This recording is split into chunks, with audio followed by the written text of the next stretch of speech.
to our first meeting of 2022. This meeting is obviously via Zoom, but hopefully it is one of our last, and we will be moving forward and able to meet in person and once again enjoy each other in person in March. This is the first of two programs. The next one will be in early March on, I believe it's March 9th. 8th, March 8th. And that is, as I said, in person at the Ethical Society on Rittenhouse Square. I welcome everybody again here. It's going to be an exciting program where we're going to learn about in greater details what WIL does and what WIL is all about and the impact that WIL makes. And with that, I am now going to welcome our president, Anna Maria, and she will have a few words. Thanks, Debbie. So just to get underway quickly, we all know WIL was founded with the principles of microfinance in mind, and that is funding a woman's livelihood as a way to sustain her family for years to come. So we read The Blue Sweater a little while ago to get back to our roots, and that gave us an appreciation of what it takes to set up a bank in an under-resourced country. The care and feeding of what it takes for the loan recipients is complex, and the challenges are different country to country and bank to bank. So how does WIL make these decisions as to which banks to support? Tonight, we'll be enlightened by Pat Full, who chairs our microfinance committee. Pat has been instrumental in instituting a thorough and rigorous process to evaluate banks. And I want to take a moment and recognize her. So this is Pat's last year with WIL on the board. She's rotating off at the end of her term in August. And she's just done a terrific job in establishing new record-keeping principles, loan success rates, and her contribution has been very much valued and appreciated. Pat has initiated contact to new banks and new countries, and we thank her for all her efforts, and we're very much looking forward to tonight. So I'd like to turn the program over to Pat now, and she will introduce her guests from Namaste. So thank you, Pat. Okay, and thank you, Anna Maria, for those kind words. The way the program is going to be structured this evening is that I will give an overview of microfinance, particularly in the space of microfinance that WIL is involved in. And then I'm going to turn it over to Namaste. I will be a little bit more specific before I turn it over to them as to how we've been involved with Namaste. But we first, our first loan with them was in 2019, 2020. And we have given them several microfinance loans. They've received empowerment grants. We participated with them in a COVE supplemental income program, and they have just been a wonderful partner. So thank you to Desiree and Eugenia. So who we have on the Zoom with us tonight is Desiree Lyons. And Desiree is the Director of Development for Namaste, and she is based in the San Francisco area. But we still seem to manage to talk despite the time zone differences. And Eugenia Duran.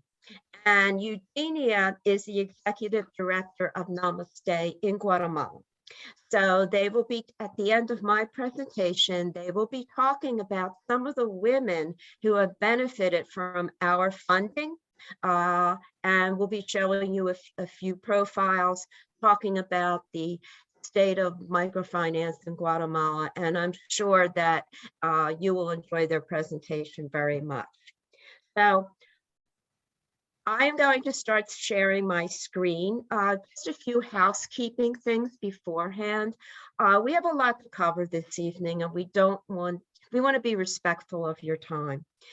So what we would like to do is to go through our presentations first.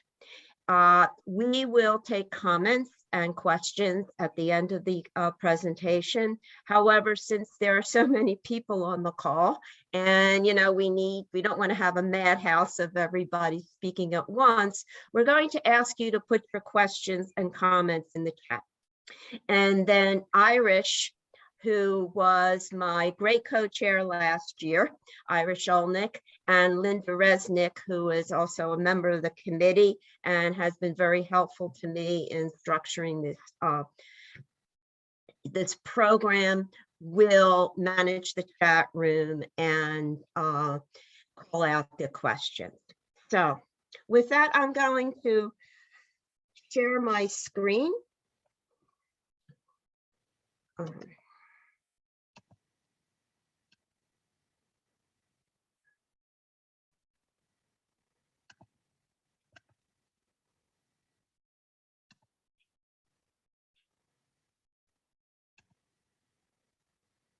Okay.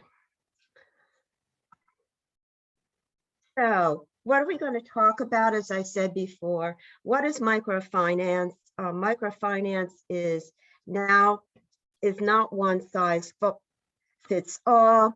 There are a lot of different players in the marketplace now, both large and small, but I'm going to focus on who we deal with, the types of microfinance organizations, that WIL is involved with in funds. A couple things about why is microfinance needed. Microfinance trends, I'm really not going to spend more than a minute on that. For those of you who were able to listen to Irish's presentation last year, we went over this in great detail. And if this is something that you want to learn more about, at the end, you can let me know and we'll figure out a way to either do a short program or get information out to you. Little bit just to tell you about our history. But where I really want to focus our time is talking about our evaluation and selection process.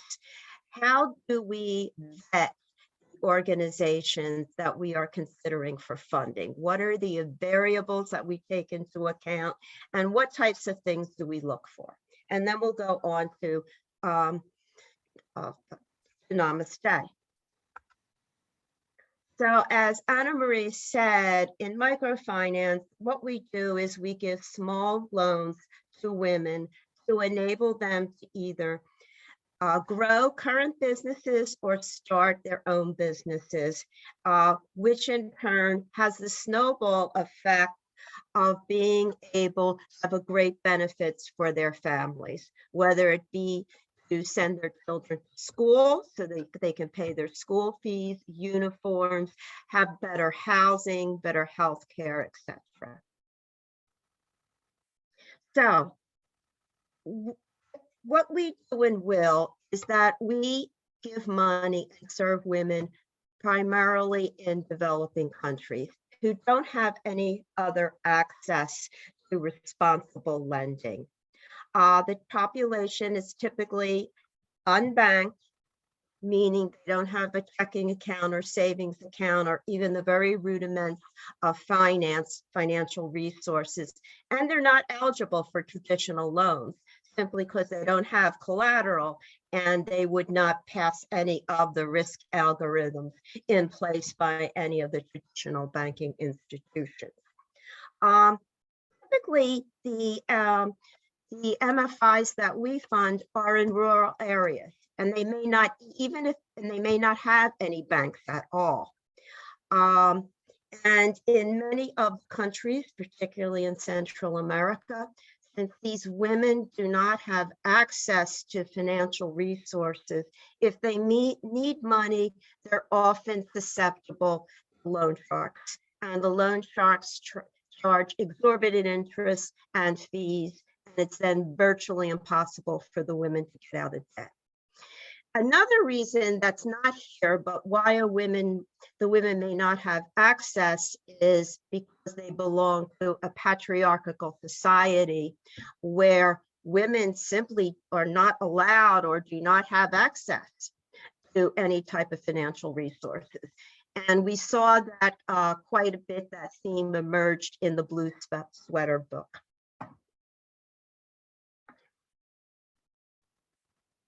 So let's talk a little bit about the loans. First of all, we at WIL typically have provided loans in the size of $5,000.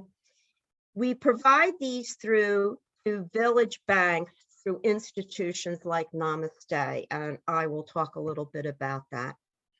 The loans these women don't have savings accounts. They may not own a home. Most likely they don't. So the loans are not collateralized. Typically, they are provided through what is known as a village bank. And what this is that women in a geographical area will get together, typically on average of 25 women, and they will start their own bank. They will make policies, they will run the bank, they will evaluate those who apply for a loan. And the institutions such as Namaste help them do that by providing training, business advisory services, and give them the education that they need in order to establish and operate these banks. They're managed by the women themselves. And what we do at WIL is that we'll provide with our $5,000 grant, the working capital. And then the women in the bank use that capital to distribute loan money to the women borrowers. And as I said, we do not at WIL fund these village banks directly. We do it through organizations such as Namaste. Friendship Bridge is another one in Guatemala whom we have a strong relationship with. Street Child in Africa, and we have also funded organizations in India and other parts of the world. Our typical loan size that is given to these women borrowers is quite small. It's 150 to 350. Sometimes it starts out low, and as the women grow their businesses and demonstrate that they can repay the loans and that their income is growing, then subsequent loans may be larger. I will tell you that we at times have funded organizations such as Foncoze in Haiti, where their loan size can be as small as $50. And I know that sounds very, very low, but in an economy such as in Haiti, that is just enough perhaps to give the women the resource to be able to start a business. So this is just on average that I'm showing. Average terms, typically they have 7 to 12 months to repay the loan, and interest, 2% to 10% monthly interest. I know that sounds exorbitant if you compare it to what we charge in the US, but typically the banks that we have funded, their interest rates are around 3%. The average across the globe right now is about 3.25%. Now, we have just agreed to fund an organization in Honduras where their interest rate is 5% monthly, and that's because they are assuming a lot of risk. Repayment rate. It's amazing, but if you look across the very viable financial institutions, the repayment rate is 90% plus. And we look for that when we are evaluating an organization for funding. It can be group or individual liability. When microfinance first started out, most of the liability was group liability, meaning a group of women, whether it be 10, 15, etc., formed what they called the solidarity group, and they guaranteed each other's loans. So that if a particular woman had an issue that month and didn't have the resources to pay, the other members of the group would pay. or if somebody was being delinquent because of they were irresponsible, then the peer pressure of the solidarity group was brought to bear. We don't see group liability as a universal trend anymore. We're I would say about half of whom we find is group and about half is individual. Namaste is individual liability, and if you want, you can ask them about that later. So, microfinance over the last decade, it's huge. There's a lot of new entrants into the marketplace. More and more traditional banks are getting into it as they are becoming more familiar and are able to assess the risk factors. There's lower operating costs, etc. COVID presented a challenge, and industry had to pivot, and Namaste can talk about this, what they did, but what we would see is that there would be education in getting the women to transform to more sustainable businesses. There was relief from interest rates and also loan forgiveness during a period of time.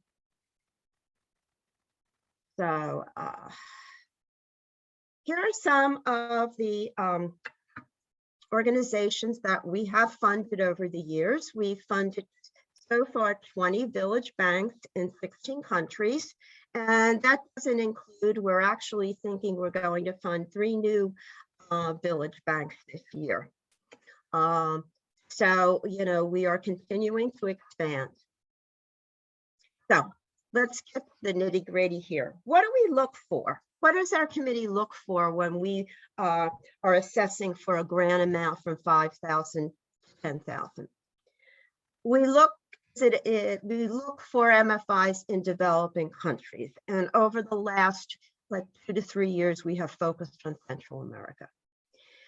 We don't typically fund startup village banks. We look for strong banks that have been in business for 3 to 5 years and can prove that they are fiscally responsible and have a strong history of repayment. Our borrowers are predominantly women. We look for an organization that's 85 to 90% women. We talked about the loan size. We look at the pricing. We want to make sure that the interest rate is within the norms, that there are no exorbitant fees, etc.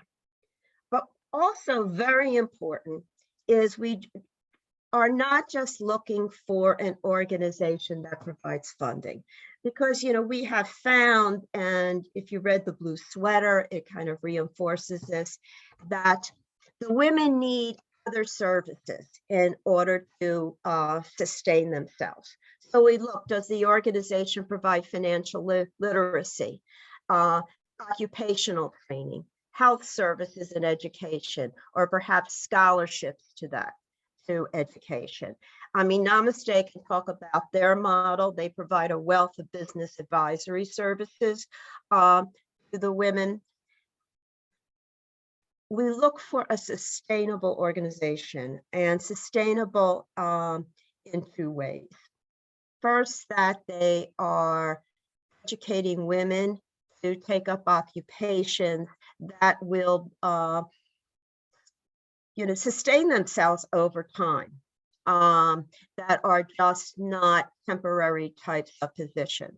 But also, we want to make sure that when the loans are repaid, they get redistributed out as either new loans or as larger loans to women who have repaid and have been responsible and whose businesses are doing well and could benefit. That they're willing and able to complete our pre-qualification spreadsheet. As Anna Marie said, over the last couple years, we have really started to standardize the information that we collect from the MFIs who look to us for funding. There had been a frustration within WIL that we were not getting back information from the women from the MFIs that we funded, and we weren't happy that our money was going to organizations and were really contributing to the success of the women. So we spent a lot of time doing two things. First was to standardize the template and the metrics that we ask every one to give to us upon application. And that way we can make sure that when we're looking across organizations, we're comparing them apples to apples. Then most importantly, and we put this in the contract, that they will fill out our evaluation template at the end of the loan term, which is, as I said before, is 7 to 12 months. I have to say that it's been very successful. We're very upfront with organizations that we really want them and expect them to be able to give us the information as a prerequisite for getting funding. And, you know, I'm sure if you ask Desiree, we'll attest to that because they've been through this process with us.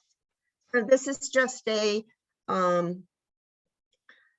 sample of the organization intake form for those who apply. We ask them to give us metrics for 5 years and the current year. And then we ask them, besides the metrics, to also give us a proposal talking about the organization's history and background, what's the need for the program, what's a detailed program description, how many women will they be providing the loans to, what's the average loan amount, the term of the loan, etc. The program goals, particularly those that are not quantitative, and then how do they perform monitoring and evaluation. So what do we ask at the end of the program? We ask them to give us general project and loan information, how many women did they serve, etc. What services were provided besides giving them money. We ask for the repayment rates, default rates, reinvestment rates. So we want to make sure that the repayment rate is 90% or above, and that 100% is being reinvested. Sometimes it's a little less than 100% because of administrative costs. We want to know about the educational programs in detail. Client benefits, social impact. How has the health improved? The education of the children? How has the housing been able to be improved? And then we want to learn from the experience. What have been the challenges? And how would they recommend the programs change for the better? So just a little shot of our program evaluation form. So right now I'd like to, I know I've gone through this quickly. We can talk about what we do in a lot of great detail. And if you have questions, please put them in the chat. But I'd like to turn it over to Namaste now. So Desiree and Eugenia, as I said, they've been a partner with us for the last few years through both microfinance and empowerment grants, and also we've provided them funding for supplemental income programs during COVID. So I think if we can give Desiree the Great.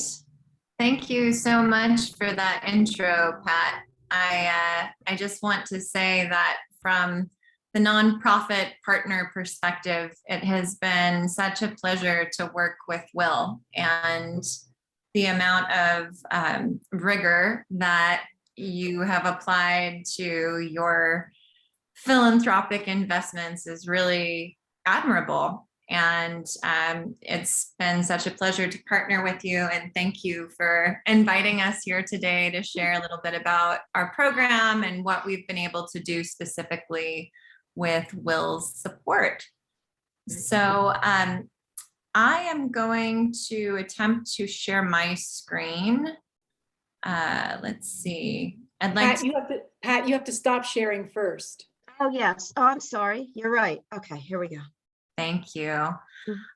So I'm going to try and show a very short little video that gives you a sense of our clients and a glimpse into their lives and businesses. So assuming that I can get this going, share screen video. Okay.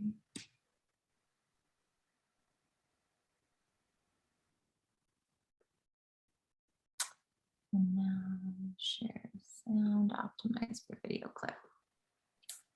Okay. Can you see this? Yes.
Okay.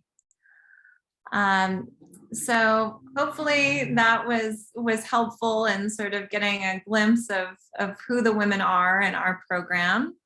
Now I have a few slides that I'd like to share, and that can guide our conversation.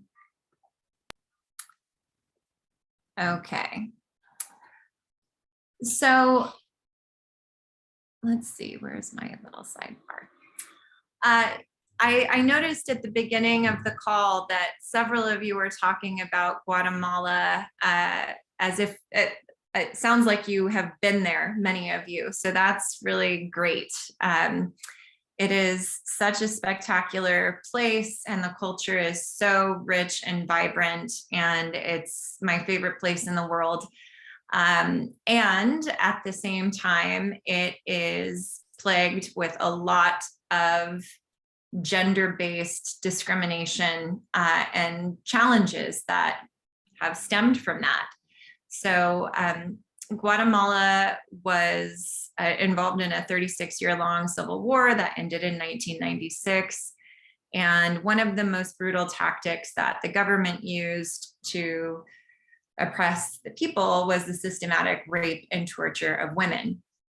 And though the war ended over 30 years ago, it has left a super deeply entrenched discrimination and pervasive violence in the culture.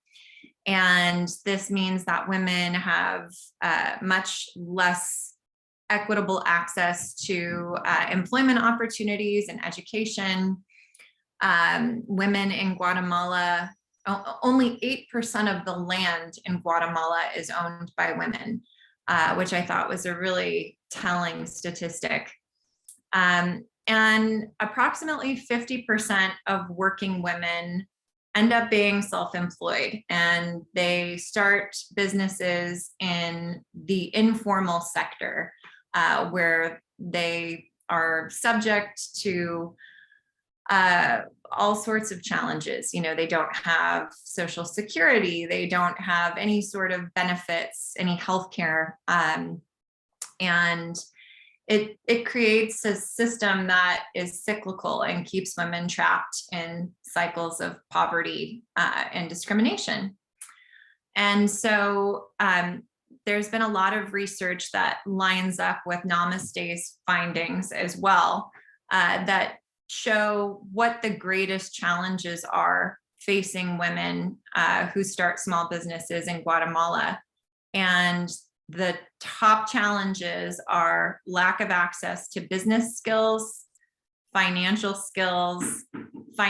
resources. As Pat implied earlier, you know, it's in Guatemala, it is actually legal for banks to discriminate against women for lending. And so it's really tough for them to get loans at traditional lending institutions. And then just in general, there's a lack of supportive networks for women. And there's a great digital divide where women are not accessing mobile technology as frequently, and all of these things that really keep them from thriving. And I also read recently that if women were contributing fully to the formal economy in Guatemala, that the GDP would increase by something like 15% by 2025. So it just, there's a huge incentive to start leveling the playing field and make things more equitable for women. And Indigenous women in particular have it especially hard in Guatemala. They are the lowest paid segment of the workforce. The national poverty level is about 60%, but the rates of poverty for Indigenous populations is closer to 80%. The illiteracy rate for Indigenous populations is extremely high. And malnutrition is a really big problem, especially for Indigenous children. And so Namaste, roughly 50% of the women in our program are Indigenous. And our partnerships with WIL since 2020 have been focused on serving women who are Indigenous. And so we've been really proud to have that targeted support to help this population that has been historically marginalized.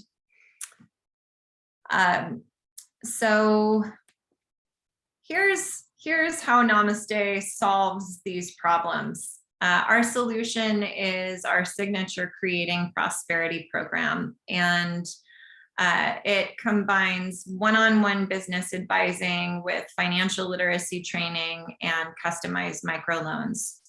Our program runs in 9-month cycles, and the first thing that we do once women are accepted into the program is we match them with a Namaste business advisor. And all of our business advisors are Guatemalan. They have experience running successful businesses in the country. They are well-versed in the intersectional levels of discrimination that exist for women.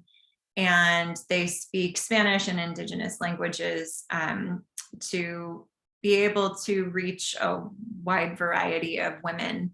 And together in their first meeting, they sit down and they make a business plan that will serve as the woman's roadmap throughout her participation in the 9-month cycle. And for the vast majority of women in our program, they have never made a business plan before. The process of identifying goals that are tangible and measurable is very new and extremely helpful for them. And then once a month after that initial meeting, the business advisors visit each woman and help her track her progress against goals and troubleshoot any challenges she's having, help her stay competitive. During COVID, our business advisors were extremely helpful to women in figuring out how to shift gears and make their businesses more COVID-proof. So they really become trusted allies and support women all the way through the process. In the first advising session, when they make the business plan, that's also when Namaste decides how much of a loan each woman should get. And that's always commensurate with her business goals.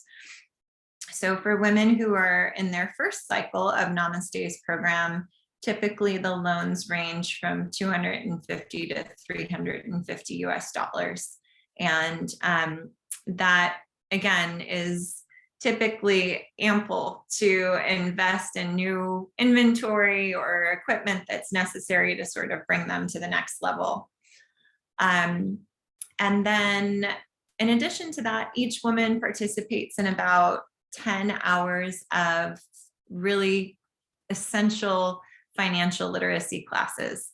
And to give you a sense of our clients, most of them join our program with an average of 4th grade education level, and about 25% of our clients are illiterate. So you can imagine how challenging it is to run a profitable business when you don't have these fundamental skills about calculating a profit or how to manage your inventory or record your finances. And so our classes really take a participatory approach so that it's easy for women to learn by practicing. It doesn't require them to read. It's something that is totally culturally appropriate, whether they're Indigenous or Spanish speaking. Now, the results of our program have been really successful. Namaste is very data driven. And so the #1 metric of our client's success is to look at their change in profit throughout each 9-month cycle. And on average, the women who have completed our program have increased their profits by about 100%. So that doubling of income really sets them up for success. And that's, again, just while they're enrolled in the program. But the idea is that they are being equipped with skills and resources to help them earn more money throughout their lives. And as Pat mentioned, that results in greater investments in the health and nutrition and education of their families. So it does have a pretty extraordinary ripple effect. So Eugenia started talking a little bit about COVID-19 in Guatemala at the beginning of the call, and I would love for her to speak to this slide because she is living it and she has the most current information. So Eugenia, would you mind saying a few words here?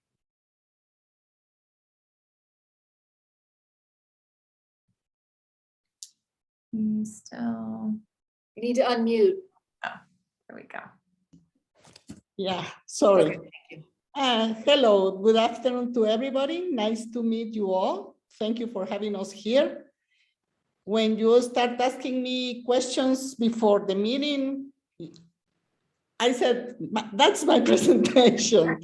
So here is all the information I have for you today about the COVID, mostly about vaccine and how the COVID is doing.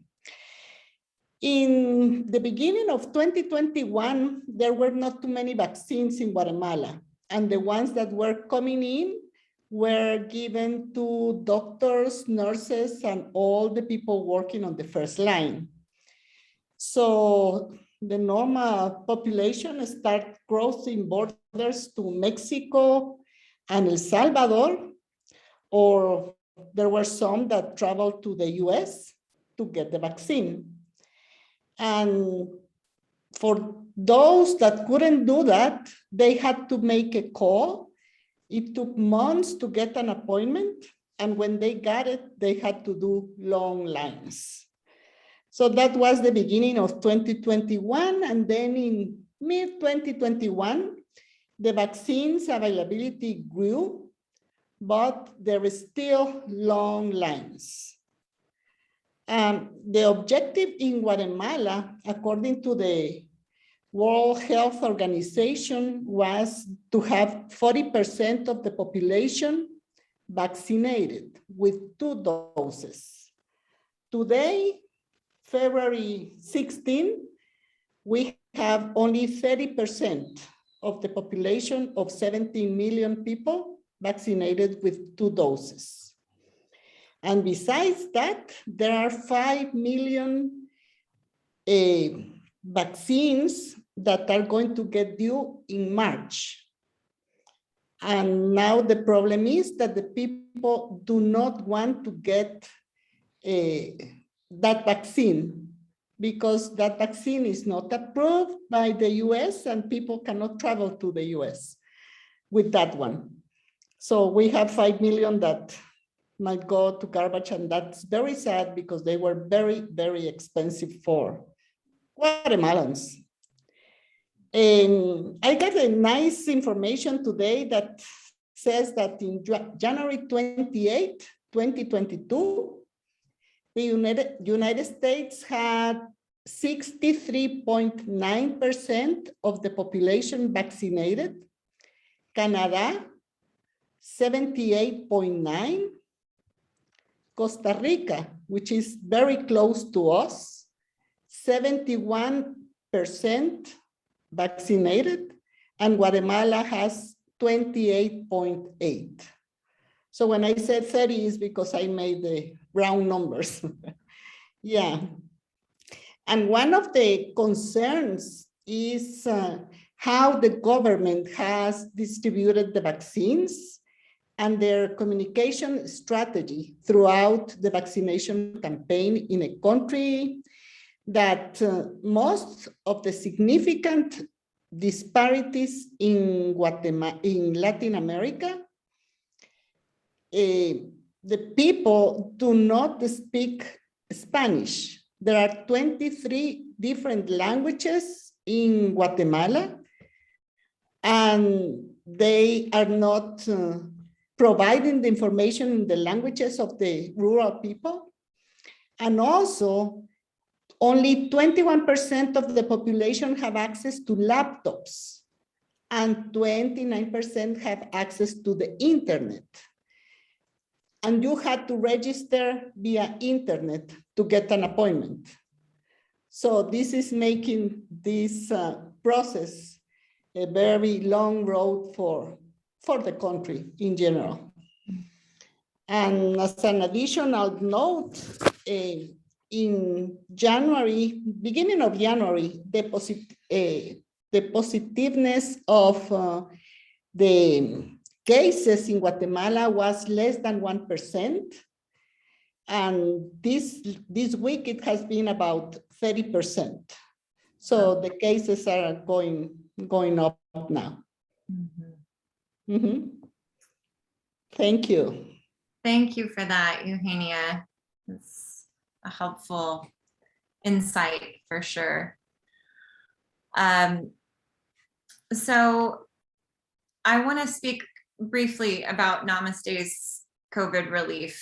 And it's interesting because WIL actually provided their first $5,000 grant to us right when COVID showed up. I think we received the grant funds in March of 2020, and it was like right when everything was shutting down.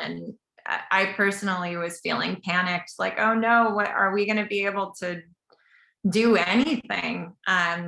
Because really when COVID first arrived in Guatemala, everything shut down. The public transportation was closed, everything. There was a pretty strict quarantine in place. And it made it really challenging for our business advisors to see our clients. But they started calling them every week to basically interview them and collect as much data as we could about what was happening in their families, what their household income was like, what their overall like mental state was. And our management team would review all of this data on a monthly basis to try and figure out what to do. I think by April, we finally had like a sense of, okay, this is how the clients are faring. What are their specific needs? And we realized it was really essential to continue checking in with them on a weekly basis. Our business advisors were able to offer their one-on-one guidance by phone. And a lot of that was focused on making their businesses COVID-proof. So many of our clients before the pandemic sold goods that kind of catered to tourists. Many of them sold crafts and arts that are traditional Mayan, that are very popular with tourists. And they really had to switch gears because the borders were closed. And so many of them transitioned to start making food and selling that. Many clients started making masks. And our advisors were just really helpful in giving them a perspective on how to stay competitive. And that proved to be very successful. We also offered a break on our loan repayments. So we did a 3-month grace period and we reduced our interest rate to 1% throughout 2020. And then as Pat mentioned, we started a basic income supplement program where every month our team would review our clients' earnings, and anybody who was making less than $288 per month received supplemental support, so long as they were fully participating in the program and taking our business advisors' calls and, you know, showing up and trying. We were able to offer that supplementary income, and a lot of that was due to WIL's support. We were very honored to receive a grant from WIL to fund this program, and it really created a vital safety net for so many of the women who had nothing else to keep them afloat during this period. And then finally, we did an emergency household fund, which our business advisors would nominate clients monthly for grants to help them cover their basic household expenses or healthcare or food. And through both of those programs combined, Eugenia, I'm sorry, I'm kind of spacing on this and I think I'm going to put you on the spot, but do you know the overall value of both of those interventions? From WIL?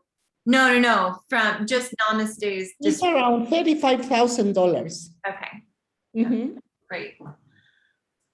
So yeah, that kind of gives you a sense of our COVID response. And obviously it continues to change and take different shapes. And so we continue to collect a ton of data on our clients and what their needs are to help us be nimble in responding to them.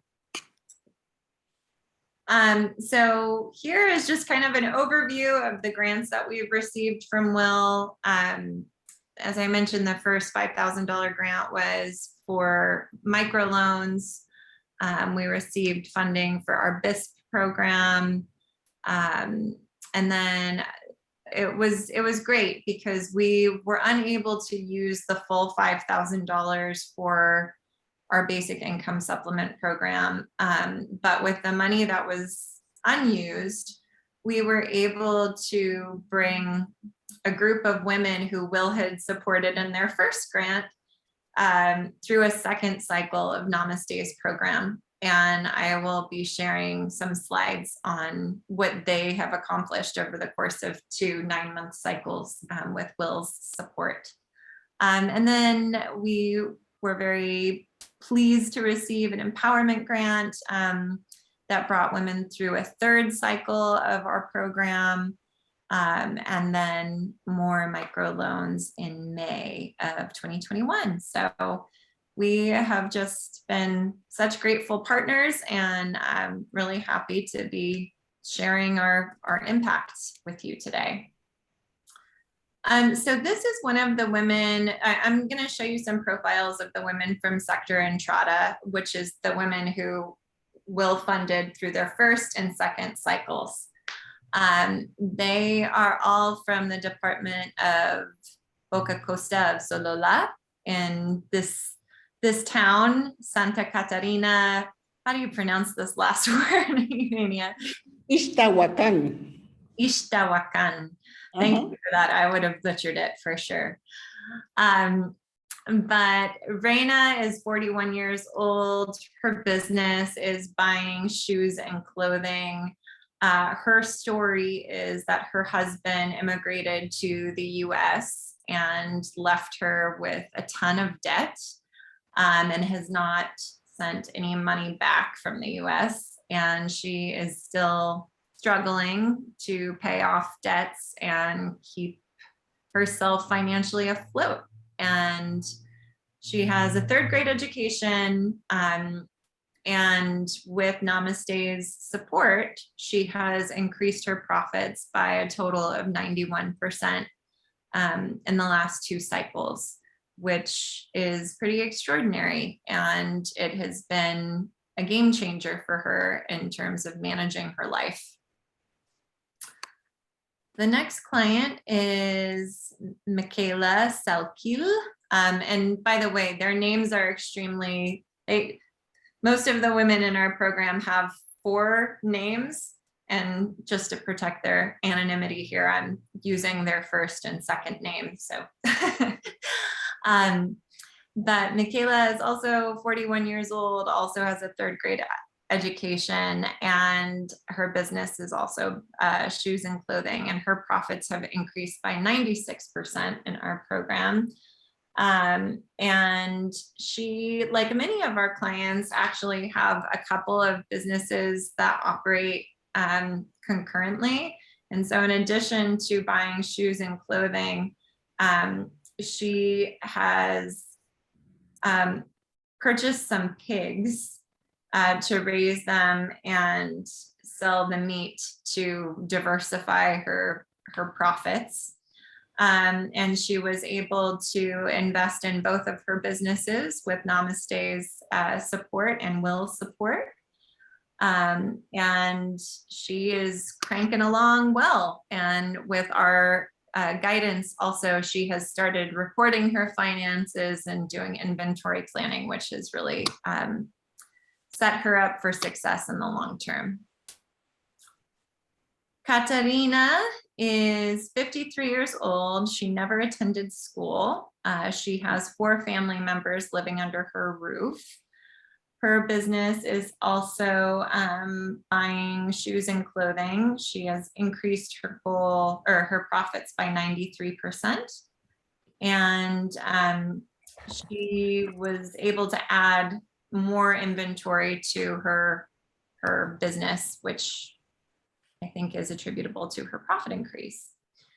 And then finally, Alika is 24 years old. She's the youngest one in this group. She also did not attend school. She has 4 family members living under her roof. She buys and sells food as her business, and she has increased her profits by 89% in this cycle. And her dream was to start a convenience store at her home, and she has been able to do this. So the food and snacks that she was selling before, she has opened her own little space in her house to do it, and it has been very successful. So that was a lot of information, and I'm sure that there are some questions. So I will pause here. But again, just thank you so much for your interest and your time, and look forward to answering any questions. Linda, unmute. Unmute, Linda. All right, okay, helpful. So Um, Linda's going to pose the questions. So Just to keep it simple. unless Irish is still here, Irish, How are the, yeah, Irish is not here, is she? yeah, she's still here. I'm here, Okay, but Linda can take over. Yeah, It's Linda, fine. why don't you Oh, do okay. that? Irish, do you want to pose the questions or you want to help answer? No, you're good, Linda. Okay, so one question came from Renee is, how are the business advisors or other training support personnel paid? And does the money come from donations? Yes. So Yes, okay. the business advisors, all of our field staff they're paid, they're salaried employees, and this is part of our programmatic costs. So when we receive contributions to Namaste that are not designated to loan funds, they go to support the cost of running our program, and the staff in the field are those who are running the program. Okay, another question was, what is the source of supply for clothes and shoes? And are the local women making the shoes or clothing? Yeah, I think it depends. So many of our clients in the region of Solila that I just reported on, they are indigenous, and so they tend to sell the more traditional shoes and clothing. And so many of those are handmade. But there is also a big market for American or Western clothing. And so some of our clients have business models where they go to like a Goodwill sort of setup in Guatemala, and they go through and choose the inventory that would be the most interesting to people in their communities, and then they sell that. And Eugenia, I should probably have you chime in here too, because I think you probably know a lot more information than I do. No, it's okay, it's okay. Yeah, the situation can be both. They can make the clothing by hand, or they can go and buy used clothes. The typical clothing here in Guatemala are very expensive. So our women who sells that kind of clothes, they have both for the clients to choose, new ones and used ones. And then a general question for the WIL team. Is there a difference in repayment rate for liability, group liability versus individual liability? And Well, I can answer that. We have not Yes. seen any difference in the projects that we have funded. Also, there have been some studies done that have shown that there is really no difference, which I know is very surprising to people that, you know, who have been in microfinance for a while, but that's what the numbers show. I don't know, Desiree, if you or Eugenia, if you have any insight on that, why you chose individual liability versus group, or We do group liability, Pat, oh, because they are in a solidarity group. And when they enter into the program and they sign a contract, they know that everybody has to pay. And if they don't, the liability that they are paying monthly is going to pay the debt of the person who doesn't pay. Okay. So that's why we always try to look for women who know each other, who are friends and accept each other. So there are no problems. Okay. At Well, the thank you end. for clarifying. I appreciate Mhm. that. Uh-huh. Pat, is there any reason why there's more individual loans these days? I don't know, to be honest with you. No, I don't know. I think in Guatemala, one of the things that we've seen is that it can be more challenging to find women who are willing to be in a group situation because the prevalence of loan sharks is significant, and people don't, it takes a lot to trust somebody and put your funds on the line for them. So I think that's probably pervasive in the micro lending community. It's easier to find people who are willing to do individual liability. But from the lender's perspective, it is sometimes safer to do it in groups. Yeah, and How also long- they don't do groups. In most cases, they do individuals is because they had a bad experience in group and they lost their savings. Mm-hmm. So that's also a situation that can happen here in Guatemala. Mhm. How long do you follow your clients? Nancy Alter asked that question. That's a good question. So right now, Namaste is only able to follow them through the end of their cycles. We see an enormous opportunity to spend more time following them, but as a resource constrained organization, we simply don't have the bandwidth for that right now. But many of our clients do stay in our program for a number of cycles. Like we have one client who has been with us for like 11 cycles. Wow. And so, you know, in some cases we're with them for 15 years. And those are really helpful studies, but it is one of our interests, certainly, in identifying more resources to help us do longer term studies. Karen Rogeman wants to know, are you able to satisfy demand for your services, for Namaste's services? So right now we're in 4 departments in Guatemala, and we're in Zacatepecas, Chimaltenango, Boca Costa, Sololá, and Suchitepecas. And for the staff that we have,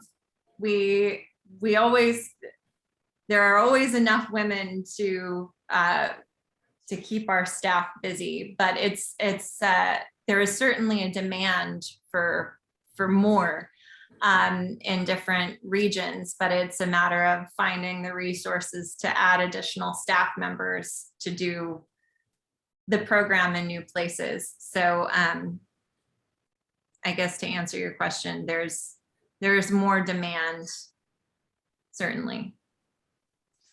And Maria wants to know, how do you ensure that microloans are not used to pay off the loan sharks? Eugenia, do you have detail on that? Yes. First of all, before giving them the loan, is confirmed around the neighborhood that they are not in debt with loan sharks.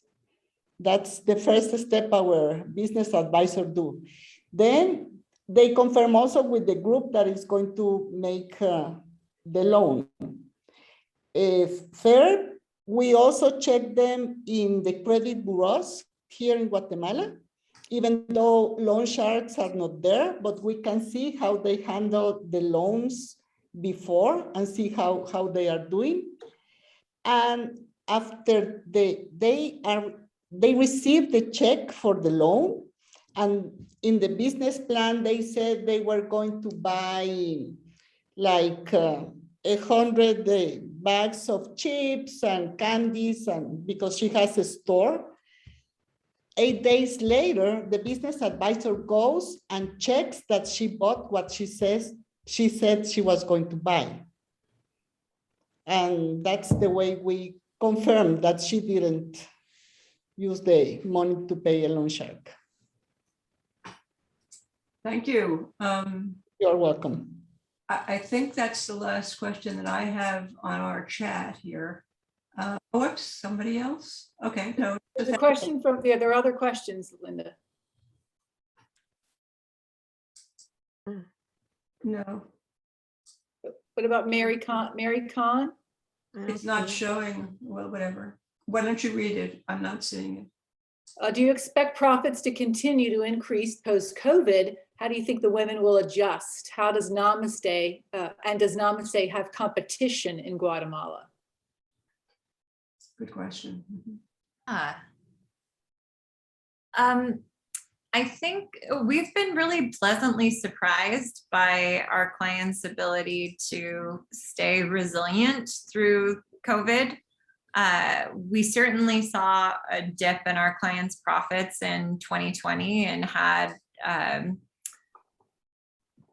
we had, problems during that period, but we also found that the pandemic made our clients more committed to the program. So we've seen more women enroll in a subsequent cycle than we had before. And I think that's because they received such comprehensive support from Namaste and really saw us as a trusted ally. I think the profit growth is pretty consistent now that we're in 2022. It seems like the profit increases are about on par with what we've seen over the years. And so I think part of that is it really speaks to the sort of industrious spirit of these women who are like, okay, I'm not making traditional textiles anymore, but I know how to make tortillas and I've got some money here to help me invest in this and I'm going to figure out how to make this work now. So I think from what we've seen so far, we're sort of back on track. I would like to add also that referring to competition, MFIs here in Guatemala, normally they just give the microloan and they don't go with the client until they have to pay. Our clients are visited every 28 days at their businesses to see how they are doing, if they have problems, how they can solve them, or give them an advice how to improve and reach what they said at the business plan. And they meet during the cycle 5 times to get financial education for 2 hours, 2 hours, 1 hour and a half, 2 hours. So that's the difference we have with the competition. And also we have 2 more benefits that we are giving them now, is that they can belong to a savings club. And that means we are trying to teach them to save in a bank, because here they don't have the culture for saving. So we match them at the end of the cycle with 50% of their savings they have done at the bank. And also we invite them to a conference, a 3-day conference in Panajachel to all the women. Right now, we didn't do it in 2020 and 2021. And we are going to do it in 22 with half of the women that we normally invite, 50. Normally we invite 100. So those are some benefits that also our competition do not have. Mm-hmm. Mm-hmm. Okay, we got another question from Sunita. if someone does a second cycle, are they borrowing the same amount, or how do they go to the next level of financial security? All depends on the business plan she makes, because if she goes to the next cycle, is because she has been successful on the first cycle. And normally the amount is increased to $500 to $600 for the microloan. And they have to show what they are going to do, how they are going to do it. They have to be participative in the educational sessions in the previous cycle, and also give all the advisory visits they have received. Mhm. And yes, even beyond the second cycle, as they go up, they're eligible for higher amounts. We have a more intensive program for women who have completed at least 4 cycles with us called our STARS program.